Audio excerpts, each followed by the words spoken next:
Hello guys, welcome to my first lecture. Before start my lecture, let me introduce myself. Myself Rinki Bhoumik, Assistant Professor, Department of Physics, JIS College of Engineering. This is my first lecture. So, in the first lecture, I would like to start with electricity and magnetism chapter. To start the chapter, first we have to discuss about some mathematical operation, that is gradient, divergence and curl. So these are the contents: gradient, divergence, curl and solenoidal and irrotational fields. Today we are going to discuss about these topics. So let me start with gradient of a scalar field. So what is gradient? Gradient is simply, as I already said, that it's nothing but a mathematical operation. But which kind of operation is this? That we have to first know. First of all, here as we can see, there is a new symbol, that is nebula symbol. Okay, so now when this nebula operates on a scalar function, that is f, which can be a function of x1, x2, x3 or up to xn. Okay, now when this nebula, this is basically an operator. When this operator operates on a scalar function f, then it is called as gradient. So let me show you the form of this operation. So grad f, that is gradient of that scalar field f. So if we do this operation, then the form is like this. This is simply I cap, j cap and k cap. This is del f by del x, that is partial derivative. Now if you do this in one dimension, then it will be del f by del x. Now if you consider two dimension, then it will be del f by del x plus j cap del f by del y. Now if you consider three dimension, basically we are in three dimension world. So here if we do this, if you consider three dimension, then the form is like this. And by this form we can easily say that by this operation we can get only a vector quantity. This is simply, grad f is nothing but a vector quantity. So here if we do this operation, here we can get the vector quantity. So this scalar quantity, from this scalar quantity we can get a vector quantity. So this is about the gradient. Now next, what is divergence? What is divergence? So here first, to introduce divergence, we consider f equal to p I cap plus q j cap plus r k cap. Now this is simply a vector. Okay, so this is the vector. Now I will do this operation like divergence. Now how actually it looks or what's the form? So this is the divergence form. Now the divergence form, div, this is the short form. Okay, now when we do this divergence on a vector f, then we can write it as divergence f is equal to del p by del x plus del q by del y plus del r by del z, where p, q, r are actually the magnitudes along I cap, j cap and k cap, which I already have shown by the vector f. So this is about the divergence f. Now by this form we can easily say that this is nothing but a scalar quantity. Though by the gradient we get the we have got actually the vector quantity, but by this operation, which is your divergence, by this divergence we can only get here the scalar quantity. So what I am trying to say actually, that by the gradient we can get vector quantity, but by the divergence we can get the scalar quantity. So this is about the divergence. Now this is the form of nabla I cap del del x, j cap del del y, k cap del del z. Why I am showing you that when we'll apply the divergence on a vector f, then this form can be written also by this symbol nabla dot f. Nabla dot f. Dot signifies the divergence. If there is any dot, we have to understand that this is nothing but the divergence operation.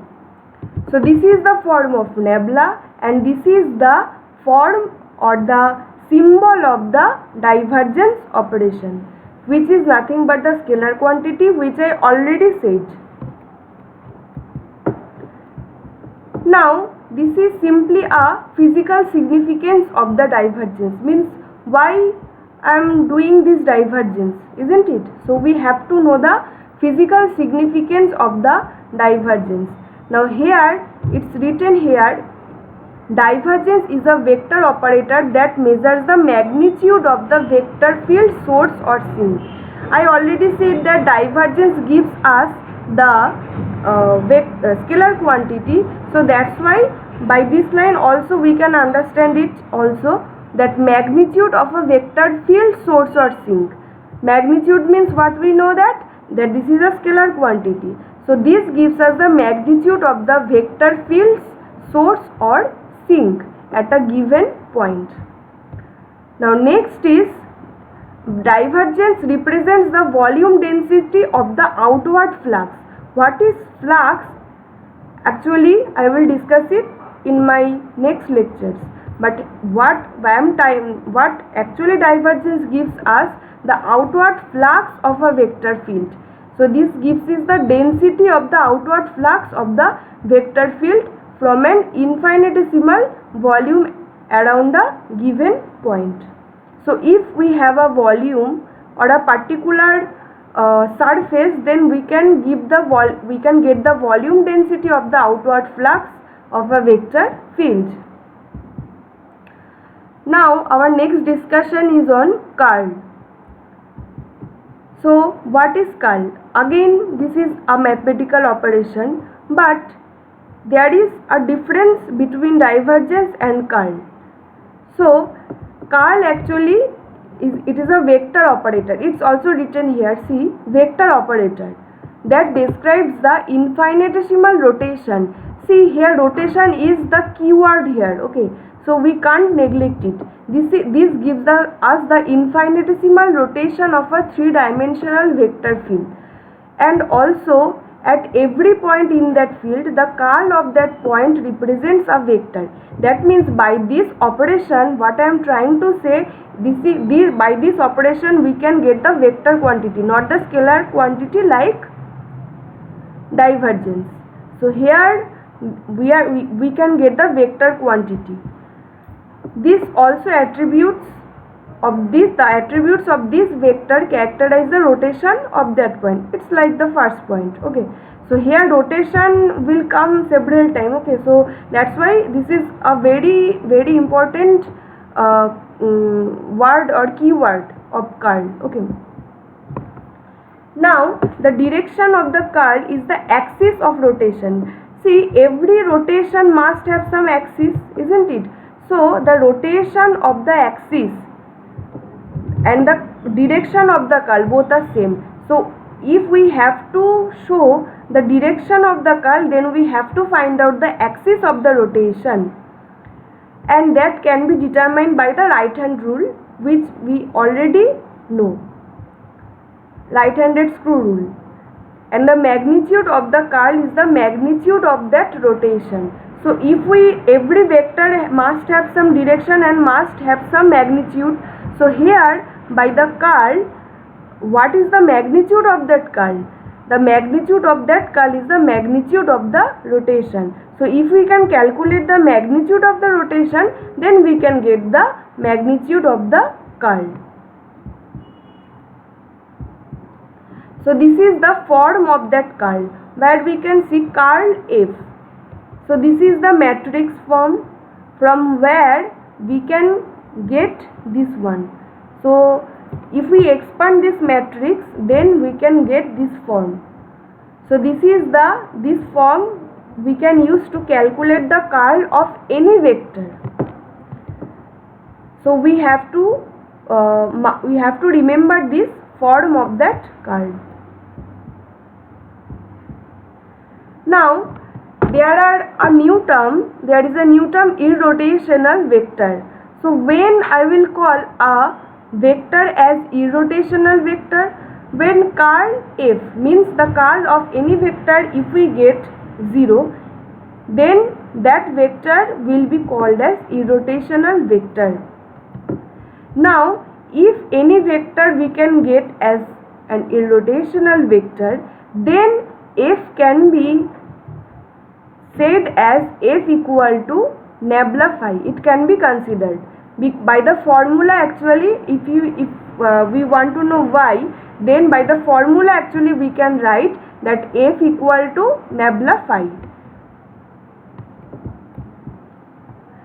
Now our next discussion is on solenoidal and irrotational fields.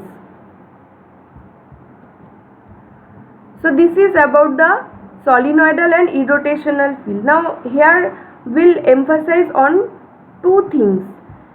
If we go to the last line, what we can see here, what's written here, curly field must be a solenoidal. We can prove it that curly field must be a solenoidal. Now what is solenoidal? We already know that when nabla dot A, when the divergence is actually 0, then it is called as solenoidal field. So when nabla dot nabla cross A equal to 0, then we can say that the curly field means nabla cross A is nothing but a curly field. So when nabla dot of that curly field is equal to 0, then we can say that curly field must be a solenoidal field. This is universal truth. Now